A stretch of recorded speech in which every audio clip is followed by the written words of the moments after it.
Hola, ¿qué tal? Soy Dani Mantilla y estamos aquí en directo en la Seminci, la 68 edición del Festival de Valladolid, en este set que hacemos en colaboración con Seminci y Kinótico. Y vamos a hablar de una de las películas del año, Green Border, con su directora y guionista, Agnieszka Holland. Welcome to Valladolid. Thank you for having me here. I wanted to ask you when and why did you decide that you had to tell this story?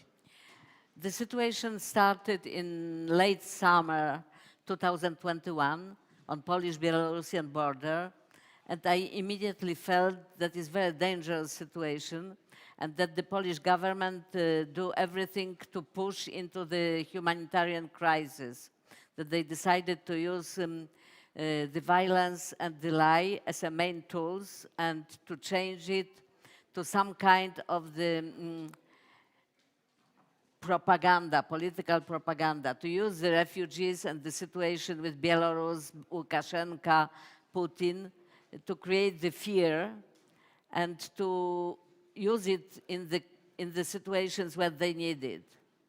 So I was thinking that it's very dangerous to legalize the violence and the response to the refugee crisis. And I thought that I have to make the movie about it before it's too late. I did the movies about the Holocaust, about the Holodomor, which was Stalin crime, the famine in Ukraine, but that it happened long time ago. I just could to show that somehow it can be relevant. But here it was something which was going on next to me, and I just felt that it's my duty or my role to try to tell that story to my people, to the audience, not when it's too late, not 10 years later, not 20 years later, but when it's happening. And that is the first time for the long time when I felt such a kind of urgency. And did you have any red line that you didn't want to cross, or maybe it was the story you had to do it? You had to show this uncomfortable situation. Yeah, I knew that it will be not nice, that the reality is really horrific. And the situation in the forest is a big, huge forest, one of the most ancient forests in Europe, full of swamps and rivers and traps. And that the people are trapped there like in the fable of Brothers Grimm, that is like in the horror movie. So I had the impression that I cannot to show the things in the subtle way, that their situation is so dramatic and the choices everybody has to make are so dramatic that I have to tell it as it was. And more I was documented it, more and more terrible story and terrible behavior came out. So of course I balance it. I didn't put everything I knew. I tried to make it to infuse it with some hope and humanity as well. But I knew that it will be a risky film, that it will be not easy movie. Without spoiling too much, at the end of the film, do you make a comparison between the response to Ukraine refugees and these ones? Was that something that was in your mind since the start of the film? No, because we finished the script before the war started in Ukraine.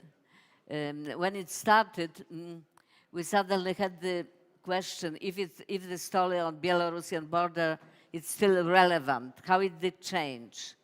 And after a while, we decided that somehow the reception of the Ukrainian refugees completes the story and shows also that double possibility, you know, how human we can be with ones and how inhuman with others, and why and what it means. And if it's possible to translate one situation to other, it doesn't give the answer, this epilogue, but it asks a lot of questions. Were you surprised when the film wasn't picked as the Polish entry for the Oscars? No. And how did you live that? Well, you know, the film was made practically secretly and independently to the Polish official financing.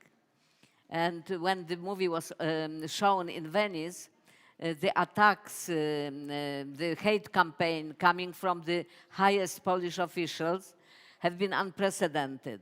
So they say that it's anti-Polish film, that is Lukashenko and Putin's, you know, doing that I'm not Polish. So it was impossible that the film will be presenting Polish entry to Oscar. You know, they cannot. It means if the choice will be made today, probably they will choose it. But 2 months ago, months ago practically, it was impossible. Do you think that this controversy has helped or hurt the film? In Poland? Yeah.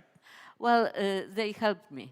They help our movie, for sure. They give awareness to the movie, and those attacks and this hate was so over-measured, so overdid, that the people said, no, it's impossible, we have to see it. We have to judge by ourselves. And it created the best Polish box office in that year.